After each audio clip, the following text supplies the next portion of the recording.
जी, श्री धर्मेंद्र गुप्ता जी, श्री एकलव्य वाल्मीकि जी, मुख्तार अली जी, youth Congress के कार्यकर्ता, Congress party के कार्यकर्तागण और मेरी बहनें, मेरे भाइयों, आप सबका इस सभा में बहुत बहुत स्वागत। देखिए, चुनाव चल रहा है। आपके सामने आकर अनेक नेता, अनेक राजनीतिक दलों के प्रत्याशी, मैं खुद करूँ, भाषण देने आते हैं, आपसे चर्चा करने आते हैं। आज यहाँ खड़े होकर मैं भी आपसे कुछ बातें करने आई हूँ, लेकिन सबसे पहले मैं जानना चाहती हूँ कि आप में से नौजवान कितने हैं, जरा हाथ ऊपर करिए। बहुत सारे। अब आप में से वो हाथ ऊपर करिए जिनको पिछले 5 सालों में रोजगार मिला है।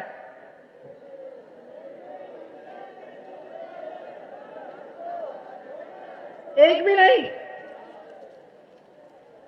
एक भी नहीं है।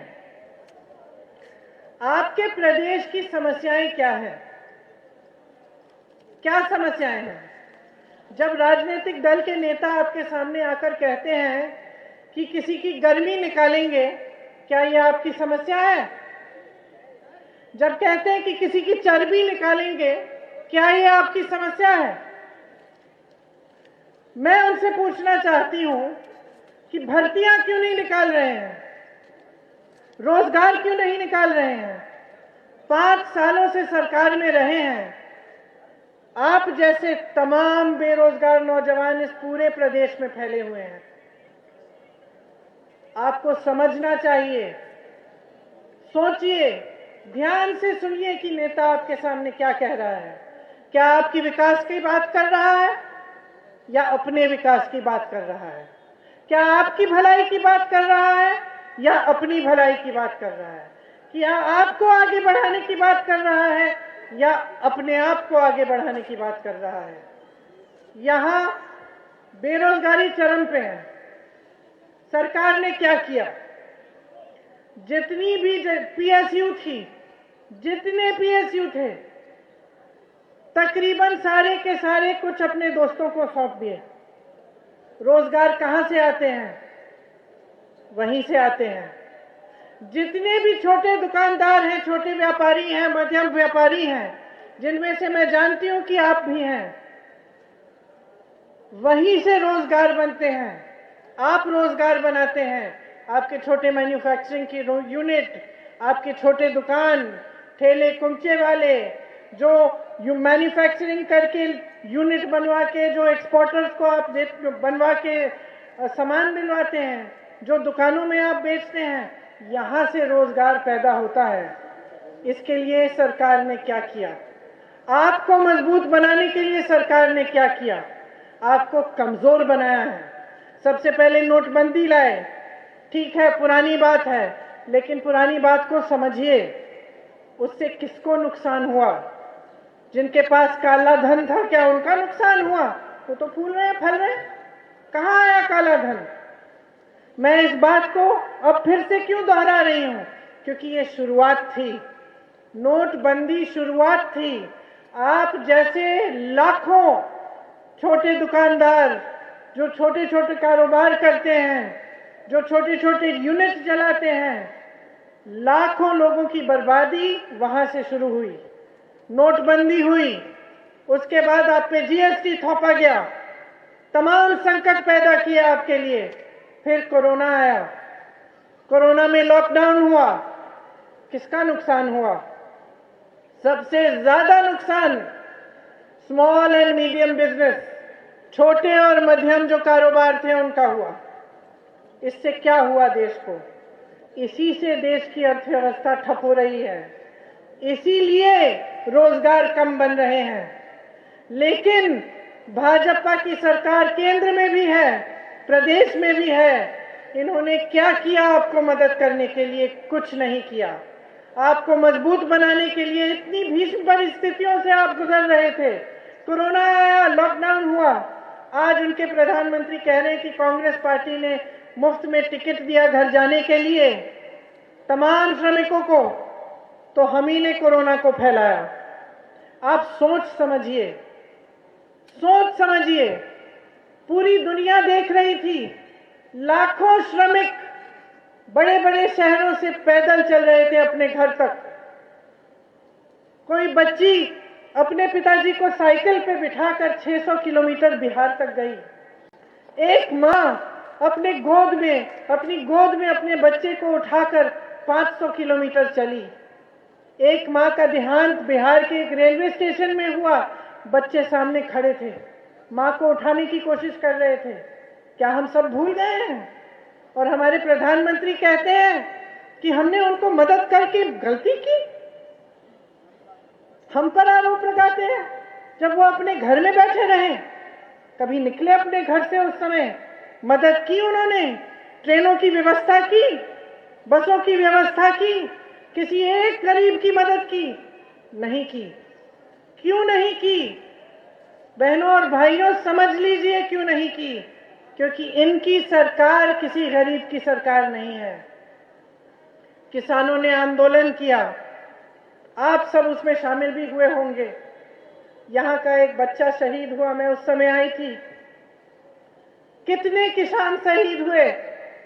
सरकार क्या कहती है कि किसी शहीदों की सूची ही नहीं है हमारे पास।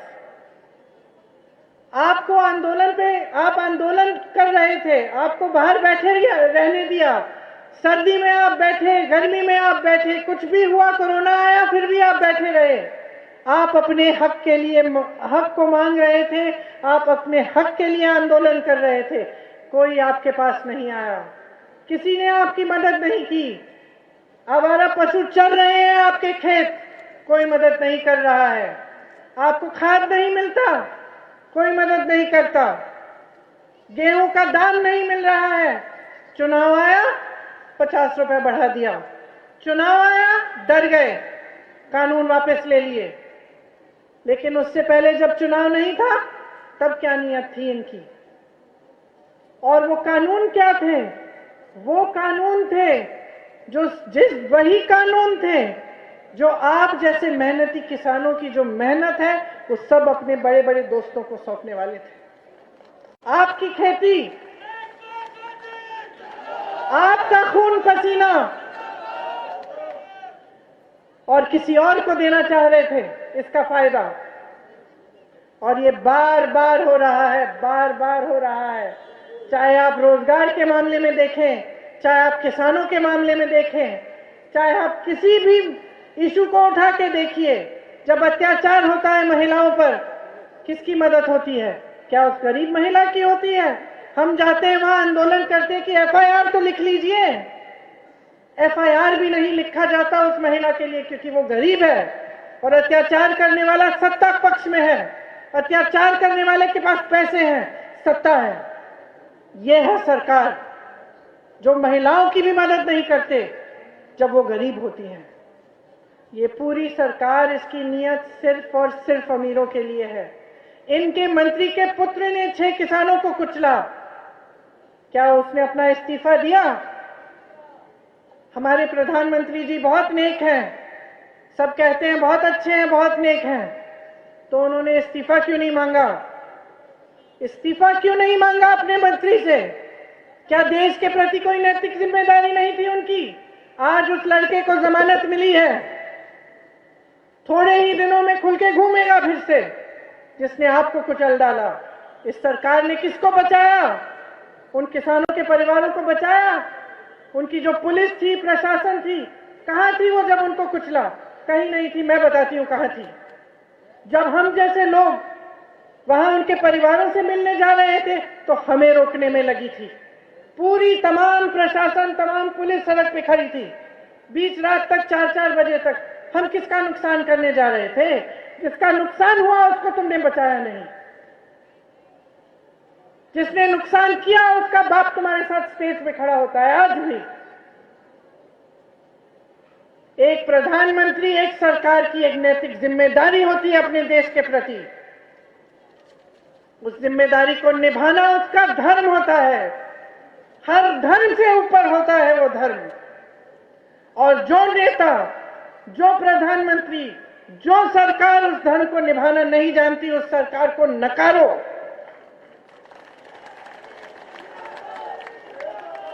समझ लो कि आपके सामने क्या खेल खेला जा रहा है।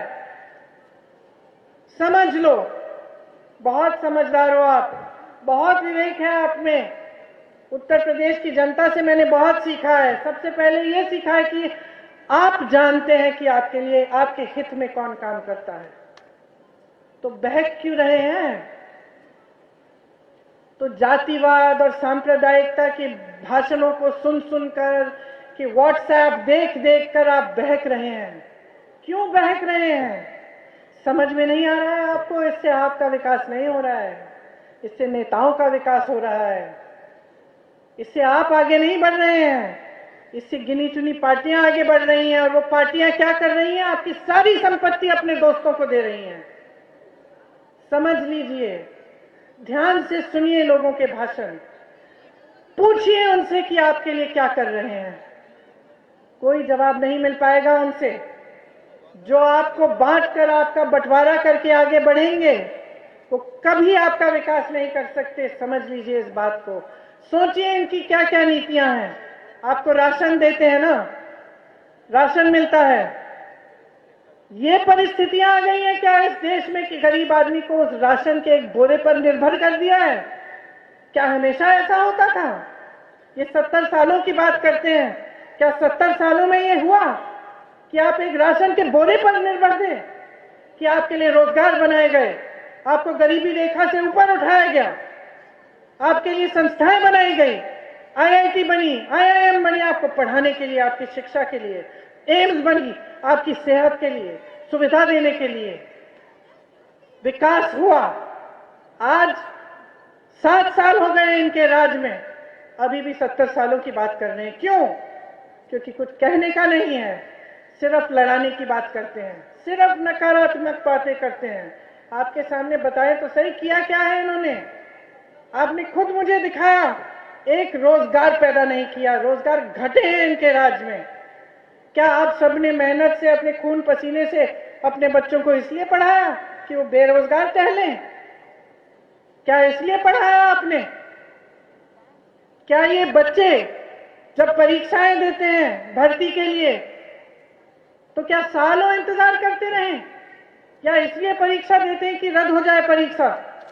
इसलिए परीक्षा देते हैं कि बाद में कट ऑफ चेंज हो गया, फिर से करिए? क्या इसलिए परीक्षा देते हैं कि किसी माफिया ने उसका पेपर लीक कर दिया? इसलिए फीस भरते हैं आप? इसलिए बड़ा करते हैं अपने बच्चों को कि बड़े होके क्या करेंगे? एक दूसरे से लड़ेंगे क्या? इससे पेट भरेगा क्या? सोचिए, खास तौर से मेरे नौजवान भाई और बहनों, सोचिए, आपको गुमराह किया जा रहा है। कांग्रेस पार्टी आज आपके सामने खड़ी है इस चुनाव में 400 जगह, पहली बार 30 सालों में हम 400 के 400 विधानसभा लड़ रहे हैं। हम क्या कह रहे हैं? हम कह रहे हैं, नौजवान हो, तुम्हारे लिए हमने एक पूरा भर्ती विधान बनाया है। हम कैसे रोजगार देंगे? हम कह रहे हैं ना 20 लाख रोजगार देंगे। आप पूछो कैसे? हम बताएंगे कैसे। हम कह रहे हैं कि 5 सालों में इन्होंने 12 लाख पद खाली छोड़े हैं। जैसे कि उत्तर प्रदेश में 12 लाख बेरोजगार बच्चे नहीं है क्या कि उनको भर सकते थे तुम 5 सालों में? आज मंच पे खड़े होकर कह रहे हो कि रोजगार दोगे। कांग्रेस पार्टी कह रही है कि सबसे पहले वो 12 लाख पद हम भरेंगे, उसके बाद 8 लाख हम रोजगार और पैदा करेंगे। कैसे? आपके हुनर को बढ़ाकर, आपको मौका देकर। एक नौजवान अपना बिजनेस शुरू करना चाहता है, हम उसको 5 लाख रुपए देंगे 1% ब्याज पे। हम कह रहे हैं आपके लिए हम शिक्षा के संस्थान बनाएंगे। आपको भर्ती की समस्या है, हम कह रहे हैं हमने उसका पूरा खाका तैयार किया है। हर भर्ती का हम कैलेंडर बनाएंगे। हर भर्ती का कैलेंडर होगा जिसमें लिखा जाएगा कि इम्तिहान किस दिन है, परीक्षा किस दिन है, उसका रिजल्ट कब आएगा और किस दिन भर्ती होगी, और वो भर्ती 6 महीनों के बाद नहीं होने देंगे हम। कैसे? कानून बनाएंगे और जो इस बात में दखल देगा उस पर कार्रवाई करेंगे। हम ठोस बातें कर रहे हैं, हम कहते हैं महिलाओं को आगे बढ़ना चाहिए, महिलाओं के अत्याचार को हम रोकना चाहते हैं। कैसे रोकेंगे? हम 25% जो रोजगार, जो भर्तियां पुलिस में होंगी वो महिलाएं को देंगे, ताकि महिला पुलिस स्टेशन में हो मौजूद। आप पर अत्याचार हो, आप जाएं, आपको महिला मिले जो आपके प्रति आपकी समस्या को समझ पाए। महिलाओं की सेहत के लिए हम कह रहे हैं कि जहां जहां पीएचसी हैं वहां हम अलग से महिलाओं के लिए एक कमरा होगा जहां पे महिला डॉक्टर मिलेंगी उनको। अपनी आंगनवाड़ी और आशा बहू बहनों के लिए हम कह रहे हैं, आपका मानदेय नहीं बढ़ाया ना इन्होंने 5 सालों से, अब बढ़ाने जा रहे हैं क्योंकि चुनाव आ रहा है। हम कह रहे हैं हमारी सरकार लाइए, हम 10,000 रुपए देंगे हर महीने। किसानों के लिए हम कह रहे हैं, आपने कितना सहा है इन सालों में, कितना संघर्ष किया और आपकी कहीं सुनवाई नहीं थी। आप दिल्ली में बैठे थे, एक पूरे साल के लिए बैठे रहे दिल्ली के बॉर्डर तक। वो प्रधानमंत्री जिनके 16,000 करोड़ के 2 हवाई जहाज हैं, जो पूरी दुनिया घूमते हैं, जो हर देश में गए, अमेरिका गए, पाकिस्तान तक गए हैं, आपके पास नहीं आ पाए। और उनका घर आपके आंदोलन से 10-12 किलोमीटर से दूर नहीं था। आपको क्या क्या नाम बताया उन्होंने, क्या क्या नहीं कहा उन्होंने आपको। हम आपको कह रहे हैं, आपके पूरे के पूरे कर्जे माफ करेंगे। अब आप कहोगे ठीक है, बहुत लोग कहते हैं हमें ऐसी बातें, आप पर क्यों भरोसा करें? क्योंकि छत्तीसगढ़ में हमारी सरकार आई,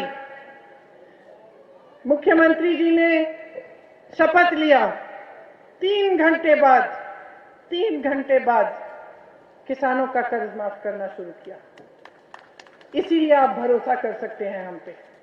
आपके पास आवारा पशु की बहुत बड़ी समस्या है, कोई बात नहीं करता उसके बारे में, कोई उस इशू को उठाना नहीं चाहता। हम लगातार 2 सालों से उठा रहे हैं, लेकिन हम कह रहे हैं कि इसका समाधान है। हमने छत्तीसगढ़ में इसको दिखाया है, करके दिखाया है। कैसे? छत्तीसगढ़ में एक पूरी योजना बनी है कि किस तरह से आपको इस समस्या से छुटकारा मिले। इसमें ये भी है, और हम ये भी यहां भी कह रहे हैं कि आवारा पशु का जो गोबर है वो 2 रुपए में खरीद रहे हैं लोग पशु का। तो उससे क्या होता है?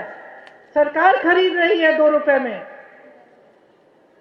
गोबर से फिर वर्मी कंपोस्टिंग कर रहे हैं जो स्वयं सहायता समूह है। और क्योंकि गोबर खरीदी जा रही है, इसीलिए वो आवारा पशु आवारा नहीं रह रहे हैं, लोग उनका देखभाल कर रहे हैं, रख रहे हैं, क्योंकि उनका कुछ फायदा मिल रहा है उससे। तो ये सरकारें जो होती है ना, उनका काम है आपकी समस्याओं को सुलझाना। इस बात को आप समझ लीजिए, समस्या बनाने का काम नहीं है। छोटे दुकानदारों के लिए समस्या बना दी, नोटबंदी कर ली, जीएसटी कर ली। किसानों के लिए समस्या बना दी, नया कानून लाने वाले थे जिससे जो भी आप काम कर रहे हैं, मेहनत कर रहे हैं, आप फूल रहे फल रहे हैं, उनके बड़े बड़े उद्योगपति दोस्त। गन्ना का बकाया आपका 14,000 करोड़ है, 2 हवाई जहाज उनके 16,000 करोड़ के हैं। क्यों आपका गन्ने का बकाया क्यों नहीं दिया आपको? उन्हीं पैसों से हवाई जहाज में क्यों उड़ रहे हैं ये? तो समझ लीजिए, वो सरकार लाइए अपने प्रदेश में जिसकी नीयत ठीक है, जिसके हित में आप हो, जो आपके लिए काम करना चाहे, जो आपको आगे बढ़ते हुए देखना चाहे, एक दूसरे से लड़ाना देखना नहीं चाहती है। ऐसी सरकार लाइए जो आप सबको मिलाए, आप सबको मिलजुल कर रहने का मौका दे, ताकि आप सब आगे बढ़ पाओ। तो ये सब बातें हैं।